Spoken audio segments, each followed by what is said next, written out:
আমার প্রিয় ক্লাস 10-এর ছাত্রছাত্রীরা, আজ আমি তোমাদের কাছে নিয়ে এসেছি তোমাদের দশম শ্রেণী এবং মাধ্যমিকে খুবই গুরুত্বপূর্ণ একটি বিষয় হলো বাংলা। এবং বাংলাতে আমাদের বাংলা ব্যাকরণ খুবই ইম্পর্টেন্ট। আজ আমি তোমাদের কাছে বাংলা ব্যাকরণের সমাসের প্রথমে ছোট প্রশ্ন উত্তর সহ আলোচনা করে দেব এবং তারপরে গুরুত্বপূর্ণ বড় প্রশ্নগুলি দিয়ে দেবো। এই প্রশ্নগুলি তোমরা রেডি করো, এই ধরনের প্রশ্নই কিন্তু তোমাদের আসবে। তাহলে এসো আমরা দেখে নিই সমাসের গুরুত্বপূর্ণ ছোট প্রশ্ন উত্তর সহ প্রথমে বেশ কয়েকটি, এবং এগুলোর মধ্যে যেগুলো তোমাদের জানা নেই অতি অবশ্যই তোমরা লিখে নিও। প্রথম প্রশ্ন, সমাস শব্দের অর্থ হলো সংক্ষেপকরণ। প্রতিটি সমাসবদ্ধ পদ গঠনের দ্বারা নতুন পদ গঠিত হয়। সমাসের বিশ্লেষণকারী বাক্য বা বাক্যাংশকে বলে ব্যাস বাক্য। আমি এখানে যে প্রশ্নগুলো দিচ্ছি তার মধ্যে বেশিরভাগ প্রশ্নই কিন্তু বিগত বছরে মাধ্যমিকের প্রশ্ন। 4 প্রশ্ন, সমাস শব্দের ব্যুৎপত্তি হলো সম অস যুক্ত ঘ ইয়।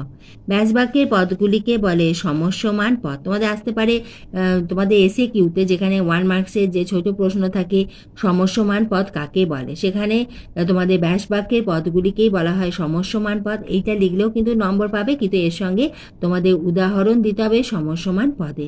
দ্বন্দ্ব সমাসে উভয় পদই প্রাধান্য পায়। এটি মাধ্যমিকের প্রশ্ন। পূর্বপদের সাথে যুক্ত বিভক্তি লোপ পায় তৎপুরুষ সমাসে। পূর্বপদটি সংখ্যাবাচক হয় দ্বিগু সমাস। আমাদের সমাসে যে সমাসগুলি রয়েছে তৎপুরুষ সমাস, দ্বিগু সমাস, এই সমাসগুলি বহুব্রীহি সমাস, এগুলো কিন্তু আমাদের যে সংজ্ঞা রয়েছে সেইটা খুব ভালোভাবে বুঝে তোমাদের মুখস্থ করতে হবে। আমাদের এমসিকিউতে অনেক সময় সংজ্ঞাটা দিয়ে সেখানে আমাদের 4টি অপশান থাকে, এটি কোন সমাস এইভাবে থাকে, এবং আমাদের এসএকিউ অর্থাৎ প্রশ্নমান 1-এতে সমাস দিয়ে দিল, হয়তো তোমাকে দ্বন্দ্ব সমাস দিল, দ্বন্দ্ব সমাস কাকে বলে উদাহরণ দাও, কখনো উদাহরণ দিয়ে জিজ্ঞাসা করে যে এটি কি সমাস, এইভাবেই তোমাদের প্রশ্ন এসে থাকে। পূর্বপদটি সংখ্যাবাচক হয় দ্বিগু সমাসে। কর্মধারয় সমাস গঠিত হয় বিশেষ্য ও বিশেষণ পদের সহযোগে। এই যে প্রশ্নটি, এটি মাধ্যমিকের প্রশ্ন বিগত বছরের, এবং এই যে প্রশ্নতে তোমাদের বুঝতেই পারছো যে তোমাকে সংজ্ঞাটা ভালোভাবে বুঝতে হবে, কারণ সংজ্ঞা থেকে আমাদের এমসিকিউ এসেছে। কর্মধারয় সমাসের সংজ্ঞা থেকে এই প্রশ্নটি করা হয়েছে। পূর্বপদে অর্থ প্রাধান্য পায় অব্যয়ীভাব সমাসে। 11 প্রশ্ন, কর্ম তৎপুরুষ সমাসে লোপ পায় কে বিভক্তি। তৎপুরুষ সমাসে প্রাধান্য পায় উত্তরপদ। দিন দিন প্রতিদিন, এখানে অব্যয়টি যে অর্থ প্রদান করেছে তা হলো বিপসা। 55 পদটি বহুব্রীহি সমাসের উদাহরণ। যে সমাসে ব্যাসবাক্য গঠনের জন্য অন্য কোনো পদে প্রয়োজন হয়ে পড়ে তাকে বলা হয় নিত্য সমাস। এখানে দেখো মানে পুরো সংজ্ঞাটা দিয়ে জিজ্ঞাসা করেছে, এখানে 4টি অপশান ছিল সঠিক কোন সমাস, এইভাবে অর্থাৎ আমাকে সংজ্ঞা ভালোভাবে পড়তে হবে এবং তার সঙ্গে উদাহরণ। উপমিত কর্মধারয় সমাসে অদৃশ্য থাকে সাধারণ ধর্ম। নব দুর্বাদলের ন্যায় শ্যাম। নব দুর্বাদল শ্যাম, এটি বাক্যাশ্রয়ী সমাসের দৃষ্টান্ত, এটা খুবই ইম্পর্টেন্ট।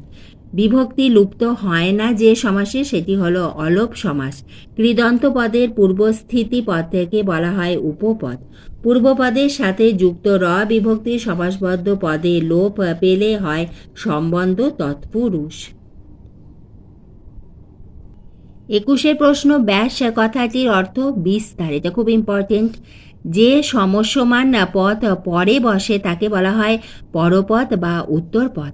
এরপরে তোমরা এসএকিউ কিছু সংজ্ঞা দেখে নাও। 23 প্রশ্ন, সমাস কাকে বলে। অর্থ সংগতি বজায় রেখে পরস্পর সম্বন্ধ বিশিষ্ট 2 বা ততোধিক পদের মিলনকে সমাস বলে, যেমন রাজার পুত্র রাজপুত্র। এই সমাসের সংজ্ঞা তোমরা যদি কোনো বই থেকে মুখস্থ করে থাকো তোমরা অতি অবশ্যই সেটাও লিখতে পারো। এইভাবে তোমাদের উত্তর লিখতে হবে, তাহলেই কিন্তু তোমরা এসএকিউতে পেয়ে যাবে 1-এ 1। 24 প্রশ্ন, মধ্যপদলোপী কর্মধারয় সমাস কাকে বলে। যে কর্মধারয় সমাসে ব্যাসবাক্যের মধ্যস্থিত পদ সমস্ত পদে লোপ পায় তাকে মধ্যপদলোপী কর্মধারয় সমাস বলা হয়, যেমন ঘি ভাত, ঘি মিশ্রিত ভাত। 25 প্রশ্ন, রূপক কর্মধারয় সমাস কাকে বলে। যে কর্মধারয় সমাসে উপমেয় বাচক পদের সঙ্গে বা সাথে উপমান বাচক পদের অভেদ কল্পনা করা হয় তাকে রূপক কর্মধারয় সমাস বলা হয়, যেমন মন রূপ মাঝি, মন মাঝি। 26 প্রশ্ন, নয়্য তৎপুরুষ সমাস কাকে বলে। যে তৎপুরুষ সমাসে না বা নয়্য অব্যয়ের পরপদ বিশেষ্য বা বিশেষণের সমাস হয় তাকে বলে না তৎপুরুষ বা নয় তৎপুরুষ সমাস। যেমন নয় হাজির, গড় হাজির। এখানে আমি তোমাদের যে উদাহরণগুলো দিলাম বা এগুলো হয়তো তোমাদের বইতে রয়েছে, এবং এই উদাহরণগুলো দিয়ে আমি তোমাদের বুঝিয়ে দিলাম যে তোমরা তোমাদের যে 1 মার্কসের যে এসএকিউগুলি থাকবে তার উত্তর কিন্তু তোমাদের এইভাবে লিখতে হবে। এরপরে এসো আমরা বেশ কয়েকটি আরও গুরুত্বপূর্ণ প্রশ্ন দেখে নিই। এই ধরনের প্রশ্নই তোমাদের আসবে, অথবা এইগুলো রেডি করলেই তোমরা পরীক্ষাতে লিখতে পারবে। প্রথম প্রশ্ন, ব্যাস বাক্যকে আর কি নামে ডাকা হয়? ব্যাস বাক্যে প্রতিটি পদকে কি বলা হয়?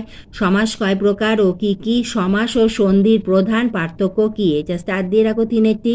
দ্বন্দ্ব সমাস কাকে বলে? কয় প্রকার ও কি কি? উপমিত কর্মধারায় সমাস বলতে কি বোঝো? তোমরা স্ক্রিনশট তুলে নিতে পারো।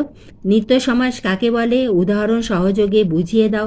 এই প্রতিটি উত্তর তোমাদের বইতে আছে, তাতেও যদি অসুবিধা হয় আমাকে কমেন্ট বক্সে লিখে জানিয়ে আমি উত্তর লিখিয়ে দেবো। বহুব্রীহি সমাস কাকে বলে? বহুব্রীহি সমাস কয় ভাগে বিভক্ত ও কি কি? বাক্যাশ্রয়ী সমাস বলতে কি বোঝো? অলোপ সমাস কি? তৎপুরুষ সমাসে কোন পদের প্রাধান্য দেখা যায়?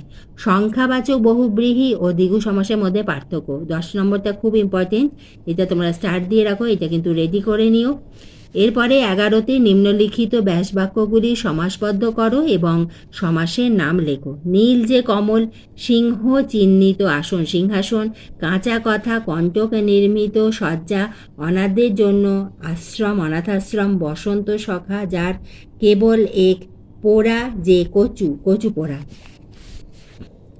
পঞ্চবটের সমাহার, ঘোড়ার গাড়ি নাই উপমা যার, চরণ কমলের ন্যায়, তীর্থের উদ্দেশ্যে যাত্রা, যিনি রাম তিনি কৃষ্ণ রামকৃষ্ণ, বরের অনুগামী যাত্রী বরযাত্রী শৈশব থেকে। এরপরে দেখে নাও নিম্নলিখিত পদগুলির ব্যাসবাক্য সহ সমাস নির্ণয় করো। শিক্ষা শিবির, ইন্দ্রজিৎ, নামান্তর, পঞ্চভূত, অনুর্বর, কুম্ভকার, বাংলা ভাষা, মনগড়া, লৌহ কঠিন, সব্যসাচী, প্রতিকূল, করপল্লব, নবরত্ন, অমৃতসার, প্রতিকূল, নির্লজ্জ, স্বর্গ মর্ত পাতাল, গড় হাজির, অদর্শন। আমি কতগুলি উদাহরণ তোমাদের দিলাম, এই ধরনেরই প্রশ্ন তোমাদের এসে থাকবে, এবং এইভাবে তোমরা রেডি করো সমাসটা, দেখবে এখান থেকেই তোমরা প্রশ্ন পেয়ে যাচ্ছ।